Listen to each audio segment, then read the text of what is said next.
वैसे तो प्राइवेटाइजेशन की परिभाषा काफी बड़ी है, लेकिन आम भाषा में स्टेट ओन्ड एसेट्स यानी राज्य की संपत्ति को निजी क्षेत्र को बेचना प्राइवेटाइजेशन का एक पहलू है।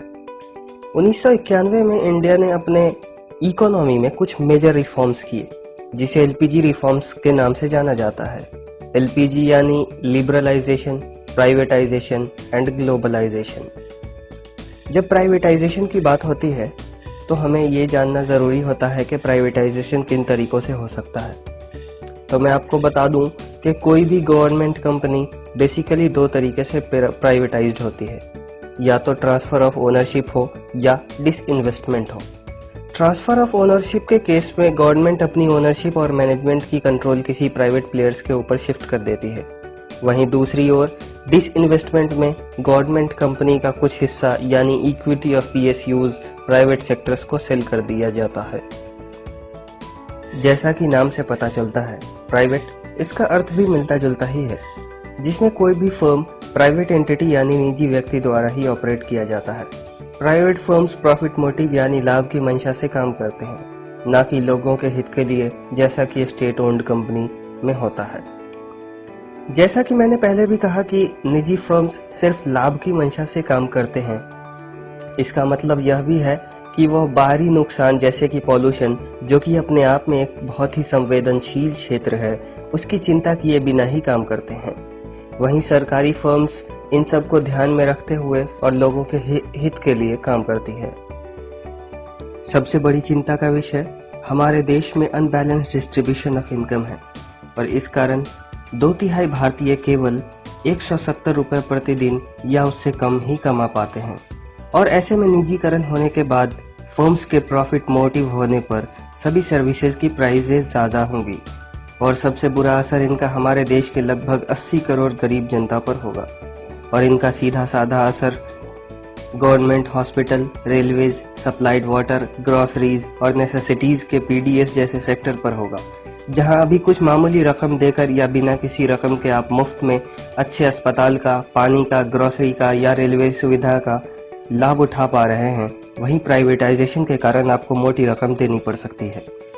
कोविड-19 से पहले ही गवर्नमेंट ने यह तय किया था कि पीएसयूज में 2.1 लाख करोड़ और central public sector enterprises CPSE में 1.2 लाख करोड़ का डिसइन्वेस्टमेंट करना है। आज हमारे देश की सरकार कई पीएसयूज को प्राइवेटाइज करने का काम कर रही है। तो सवाल यह उठता है कि क्या सरकार ने देश हित में सोचना छोड़ दिया है, या सरकार यह चाहती है कि हमारे देश का गरीब किसान, मजदूर जीना छोड़ दे, या सरकार इन सेक्टर्स को चलाने में असमर्थ है। सवाल हमेशा की तरह ही बहुत हैं, पर जवाब कोई नहीं।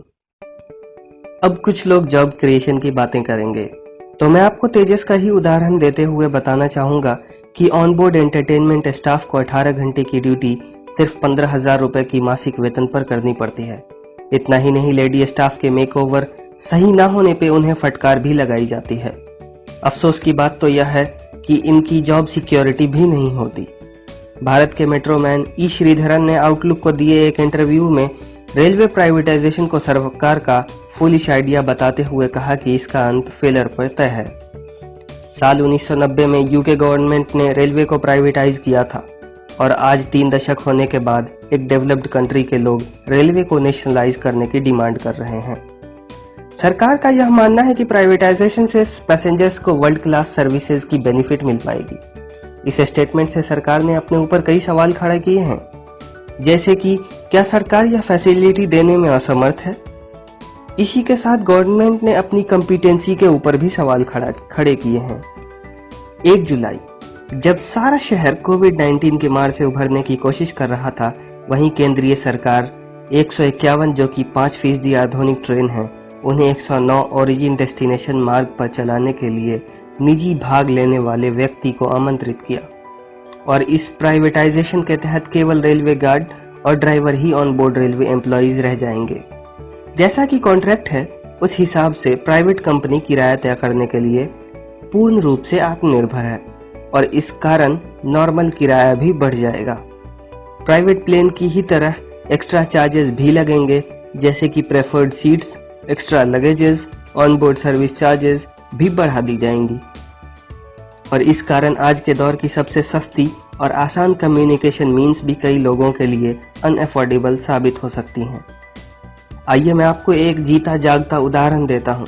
तेजस, जो कि लखनऊ और दिल्ली के बीच IRCTC द्वारा चलाई जाती है, जिसका किराया दूसरी रनिंग ट्रेन जो तेजस से सिर्फ 10 मिनट ज्यादा समय लेती है उससे 700 से 800 रुपए ज्यादा चार्ज किया जाता है और डायनेमिक फेयर लगने के कारण इसकी फेयर 4700 रुपए तक हो जाती है। आज जहां 1000 किलोमीटर की दूरी के लिए 700 से 900 रुपए किराए लिए जाते हैं, वहीं प्राइवेट कंपनी 2200 रुपए चार्ज करती है। कोविड-19 इकोनॉमिक पैकेज की घोषणा के दौरान ऐसा संकेत मिल गया था कि स्पेस सेक्टर के दरवाजे अब प्राइवेट प्लेयर्स के लिए खुल जाएंगे। यूनियन कैबिनेट की मीटिंग जो प्रधानमंत्री की अध्यक्षता में 24 जून को हुई थी, उसमें स्पेस सेक्टर में प्राइवेट रिफॉर्म्स को मंजूरी दी गई। अब प्राइवेट कंपनी खुद की लॉन्च व्हीकल और सैटेलाइट बना पाएंगे। इतना ही नहीं, भारत सरकार ने coal mines, banks, insurance, defence, electricity, telecom, atomic energy, oils and crudes, shippings जैसे सेक्टर में भी प्राइवेट प्लेयर्स के लिए दरवाजे खोल दिए हैं। डिफेंस और एटॉमिक एनर्जी जैसे संवेदनशील क्षेत्रों में प्राइवेट कंपनीज के इन्वेस्टमेंट्स हमें काफी महंगे पड़ सकते हैं। सरकार इन सेक्टर्स को प्राइवेटाइज करके सिर्फ अपनी असमर्थता दिखा रहा है। जहां प्राइवेटाइजेशन से हमें कई नुकसान होने वाले हैं, वहीं इसके लाभ निश्चित है। प्राइवेटाइजेशन के कारण सबसे बड़ा लाभ हमारे पास एफिशिएंसी यानी कुशलता के रूप में देखने को मिलेगा, जिससे हमारे पास समय और धन दोनों की बचत होगी।